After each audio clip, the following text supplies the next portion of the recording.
असलकुम friends, welcome to C S S P M S aspirant farm.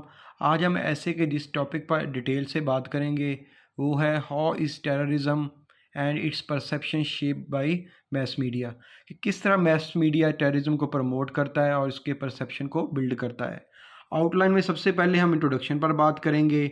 इसमें आप एक एग्जांपल देख लें कि 1980s में जो मुजाहिदीन फ्रीडम फाइटर्स अमेरिका की और वेस्ट की आंख का तारा थे, वो कहते थे जिहाद कर रहे हैं, अपने राइट्स के लिए ये लड़ रहे हैं लोग। तो मीडिया भी BBC, CNN, western media full उनको प्रमोट कर रहा था। 9/11 के बाद उन्हीं लोगों को वो ये कहते हैं कि ये टेररिस्ट हैं, एक्सट्रीमिस्ट हैं, ये फ्रीडम फाइटर्स नहीं हैं। बीबीसी, सीएनएन ने फुल प्रोपेगेंडा किया। इस हवाले से आप इराक की एग्जांपल दे सकते हैं, लीबिया, अफ़गानिस्तान, यमन, पूरा मिडल ईस्ट, कश्मीर, हर जगह पे उनकी एक आप बायसनेस चेक कर सकते हैं मैस मीडिया की, स्पेशली जो वेस्टर्न मैस मीडिया है।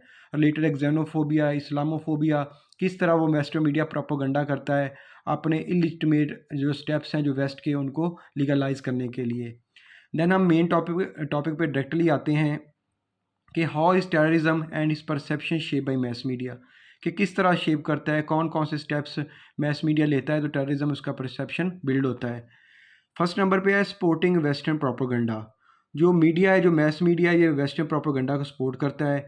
जैसे कि आप देखते हैं कि 2003 में जो अमेरिका, इसने कहा कि जो इराक है इसके पास मैस ऑफ डिस्ट्रक्शन है। तो जो वेस्टर्न मीडिया, इसने इस नैरेटिव को फुल सपोर्ट किया कि सद्दाम हुसैन के पास एटम बम है, ये अमेरिका को ख़तरा है, वेस्ट को ख़तरा है, दुनिया को ख़तरा है, इसमें जंग स्टार्ट हो जाएगी। तो इस नैरेटिव को सपोर्ट किया। तो जो अमेरिका, इसने अटैक कर दिया इराक पे और सद्दाम हुसैन को वहाँ पे किल कर दिया और उसकी गवर्नमेंट को ख़त्म कर दिया। लेकिन अब यही वेस्टर्न मीडिया इस वक्त सीएनएन, बीबीसी ये कह रहे हैं कि वो उस वक्त हम गलती पर थे, गलत किया, वो उस वक्त ऐसा कुछ नहीं था, उनकी नेगेशन कर रहे हैं। तो इससे इनका जो वेस्टर्न प्रोपेगेंडा है उनको सपोर्ट करते हैं हर चीज़ में। मतलब कि इस्लामोफोबिया देख लें, मुसलमानों को टेररिस्ट कहना है, उसके रिलेटेड आप देख लें। नेक्स्ट हमारे पास है इनकरेजिंग पॉपुलर लीडरशिप, कि जो पॉपुलिज्म है, जो इमोशनल पॉलिटिक्स है, मैक्रोन की, नरेंद्र मोदी की, डोनाल्ड ट्रंप की, ये इनको इनकरेज करते हैं कि उसने कहा था मैक्रोन ने कि इस्लाम इज़ इन क्राइसिस, वहाँ पे कार्टून बने। और जो इंडिया में आरएस आइडियोलॉजी देख लें आप, बुरहान वानी को देख लें कि किस तरह टेररिस्ट डिक्लेयर किया गया, हालांकि वो फ्रीडम फाइटर था। इसके बाद भी जो मुस्कान केस कर्नाटका में हुआ है, उसमें आप देख लें स्पीकर मसाजद से उतारे जा रहे हैं। तो जो उनकी आइडियोलॉजी या फासिस्ट आइडियोलॉजी है, मीडिया उसको सपोर्ट कर रहा है। जब उनको सपोर्ट करता है तो कुछ लोग होते हैं जो माइनॉरिटीज़ होते हैं, जो उनसे अफेक्टेड हो रहे होते हैं, तो वो कंपेल हो जाते हैं, फोर्स्ड हो जाते हैं कि वो टेररिज्म करें, वो वेपन्स उठाएं अपने डिफेंस के लिए। तो बाद में मीडिया उनको पोर्ट्रे करता है कि ये टेररिस्ट हैं, फ्रीडम फाइटर्स नहीं हैं। Ignoring fundamental rights of deprived people. अब पैलेस्टाइन में आप देख लें, कश्मीर में देख लें, आप इराक में देख लें, अफ़गानिस्तान में देख लें, कि वहाँ पे जिन लोगों के फंडामेंटल राइट्स नहीं है, उनके पास लिबर्टी नहीं है, ज़िंदगी का हक़ नहीं है, आज़ादी नहीं है, तो मीडिया उनको इग्नोर करता है। और उनके बरअक्स आप देख लें कि जो वेस्ट में क्या होता है, कि यूक्रेन में भी आप देख लें, अभी कोई 50 लोग भी नहीं मरे थे, तो कहते हैं कि ये वाइट चमड़ी वाले, ये नीली आँखों वालों को मारा जा रहा है, ये सुपीरियर सिविलाइज्ड लोग हैं। तो मतलब कि जो मुसलमान हैं, जो दूसरी कौमें हैं वेस्ट के अलावा, उनके ये फंडामेंटल राइट्स को सपोर्ट नहीं करता, स्पेशली जो वेस्टर्न मीडिया है, जो मैस मीडिया है, क्योंकि उनकी इजारादारी है, वेस्ट इस वक्त डोमिनेंट है। नेक्स्ट हमारे पास है presenting freedom fighters as terrorist. जो मीडिया है ये फ्रीडम फाइटर्स को एज अ टेररिस्ट प्रेजेंट करता है। जब उनको इस तरह प्रेजेंट करता है, जो उनके सेंटिमेंट्स हैं, जो इमोशंस हैं, उनके साथ ये खेलता है, प्ले करता है। इसकी एग्जांपल आप देख लें कि 1980s में, मैं अगेन बता चुका हूँ आपको, कि वो मुजाहिदीन थे, वो जिहाद करने वाले थे, वो ईमान वाले थे। 9/11 के बाद वही लोग टेररिस्ट बन गए और उनको बेदर्दी से मारा गया। तो पाकिस्तान को पहले 1980s में कहा गया कि इनको सपोर्ट करो, अब कहते हैं कि सपोर्ट नहीं करना, वो तालिबान हो गए हैं, वो दहशतगर्द हो गए हैं। तो इसके अलावा आप पैलेस्टाइन में देख लें कि उन लोगों को 1928 में और 48 में उनको राइट्स दिया गया कि फ़लस्तीन को उनकी स्टेट मिलनी चाहिए। अब वहाँ पे इसराइल वाले उनको मार रहे हैं, तो कोई मीडिया नहीं बोल रहा वहाँ पे।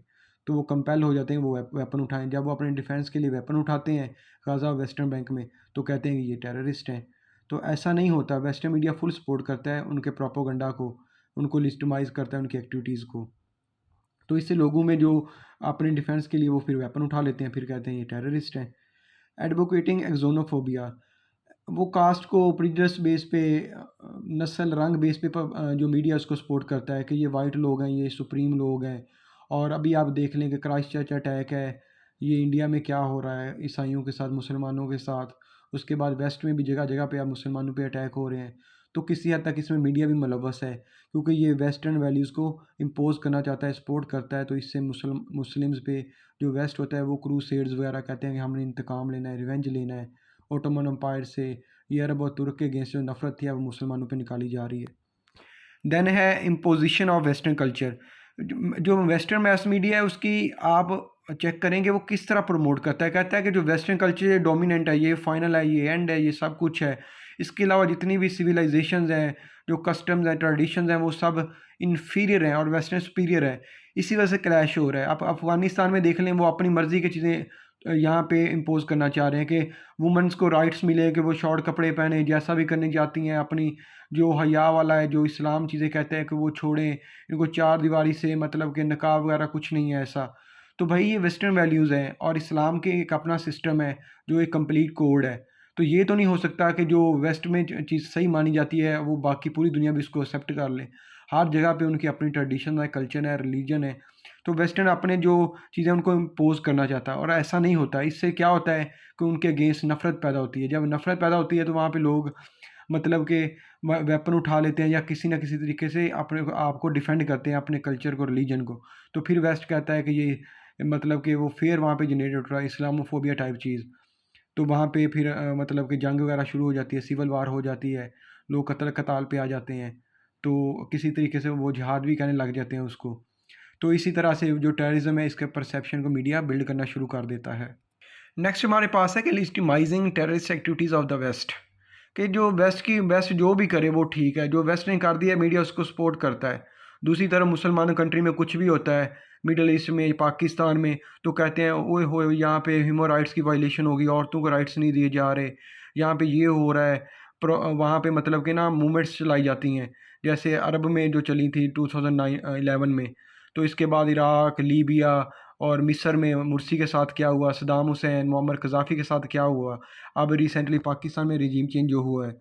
तो मतलब कि वो दूसरे मुल्कों में कुछ भी होता है तो वो ऐसे मीडिया उसको पोर्ट्रे करता है कि जैसे पता नहीं यहाँ पे जो ह्यूमंस है वो ख़त्म हो रहे हैं। उसके अलावा जो पैलेस्टाइन कश्मीर में होता है, अफ़गानिस्तान में होता है, उस पे कहता है कि ये राइट है, ये मार रहे हैं तो कोलेटरल डैमेज है, सही कर रहे हैं, ड्रोन अटैक हो रहे हैं। तो उससे भी टेररिज्म ही होनी है। वो टेररिज्म बेशक अपने राइट्स के लिए हो, जैसा भी हो। तो वेस्टर्न उसको भी टेररिज्म करता है, बेशक वो एक स्ट्रगल हो अपनी आज़ादी की, अपनी फ्रीडम की। और अब्यूजिंग नॉन वेस्टर्न वैल्यूज़ बाइस क्रिटिसिज्म। कि जो नॉन वेस्टर्न वैल्यूज़ हैं जैसे क्लास ऑफ सिविलाइजेशन है, इस जैसी जो बुक्स हैं ये सपोर्ट करती हैं कि जो वेस्ट है यही डोमिनेंट है। तो बाकी सब को वो अब्यूज़ करते हैं कि इस्लाम पे क्रिटिसिज्म करता है उनका मीडिया कि ये ऐसा है, इस्लामोफोबिया को प्रमोट किसी हद तक करता है इनडायरेक्टली, कि मुसलमान औरतों को राइट्स नहीं देते, यहाँ पे कोई फ्रीडम नहीं है, यहाँ पे मतलब कि किसी किस्म की भी कोई एक्सप्रेशन नहीं है, औरतों के पास काम करने की इजाज़त नहीं है। हालांकि सबसे पहले इस्लाम ही है जिसने औरतों को जो रिस्पेक्ट दी है। वो आप देख लें कि अल्लाह के नबी के दौर में हज़रत खदीजा बिजनेसमैन थी। आप उसके बाद हज़रत आयशा का किरदार देख लें। जितनी भी मुस्लिम्स औरतें, वुमेंस हैं, तो वेस्ट जो 11, 12, 13, 14 सदी में इनकी लाइफ जो थी वो जानवरों से भी बदतर थी। औरतों को क्या, वहाँ पे मर्दों के भी कोई हकूक़ नहीं थे, उनको कुछ पता ही नहीं था कि इंसानियत होती क्या है। ये थे मुस्लिम फ़िलासफ़र इमाम गज़ाली, जाबिर बिन हय्यान और इब्न हैशम जैसे लोगों ने उनको पढ़ाया, इनको एजुकेट किया है। तो ये अब बात करते हैं, इनका मीडिया भी अब उनको प्रमोट करता है। तो क्योंकि उनकी डोमिनेंसी है, ये डिसइन्फो लैब देख लेंगे किस तरह पाकिस्तान में मुसलमानों के ख़िलाफ़ अभी रिसेंटली एक्सपोज़ हुआ है कि प्रोपेगेंडा होता है। अब इसका सॉल्यूशन क्या है? किस तरह मीडिया का रोल बाइस हो सकता है कि becoming voice of voiceless people, कि जो लोग मज़लूम हैं, पैलेस्टाइन हो, कश्मीर हो, उनको टेररिस्ट ना बताएं, उनको बताएं कि ये फ्रीडम फाइटर्स हैं, अपने हक़ की जंग लड़ रहे हैं। जैसा यूनाइटेड नेशंस की जो करारदादें हैं उनके मुताबिक इनका सॉल्यूशन होना चाहिए। ये नहीं है कि जो इंडियंस लॉबी हैं, जो ज्यूज़ लॉबीज़ हैं, जैसे उधर को डीप पॉकेट्स कहा था, वैसा इनका रोल। तो ये मज़लूमों की वॉइस बने, तो इससे क्या होगा कि जस्टिस होगा, टेररिज्म कम होगी, लोगों को मिलेगा कि हमारी जो बात हो रही है, हमारे हक़ की बात हो रही है। तो ऑटोमेटिकली जो टेररिज्म एक्टिविटीज़ हैं वो डिस्करेज होंगी। इनिशिएटिंग डायलॉग और promoting democratic values. Different cultures के दरमियान डायलॉग स्टार्ट करवाए, उनको कल्चर एक्सचेंज प्रोग्राम्स हों, सेमिनार्स हों, मीडिया अरेंज करे, उनमें बताए, क्योंकि इस वक्त मीडिया की बहुत बड़ी पावर है। 21st सेंचुरी में ये स्ट्रॉन्ग एंटिटी है, फोर्थ पिलर ऑफ स्टेट भी है। तो मैस मीडिया स्पेशली, वो तो हर बंदे के पास अभी मोबाइल है, फेसबुक, व्हाट्सएप, हर चीज़ बंदा यूज़ कर रहा है। उसके थ्रू इस तरह की मतलब कि लोगों में सब्र आए, पेशेंस आए, एक कल्चर का दूसरे कल्चर के रिलेटेड। जो RSS आइडियोलॉजी है, नाजीज़म है, ज्यूज़ की जो इस वक्त फासिज़म है, तो इसको डिस्करेज करे मीडिया। और जो फ्रांस में है, अमेरिका में है, फ़िलिपाइन में है, कनाडा में है, इस वक्त जो इस्लाम के अगेंस्ट एक प्रोपेगेंडा हो रहा है इस्लामोफोबिया की शक्ल में, इसको डिस्करेज करे।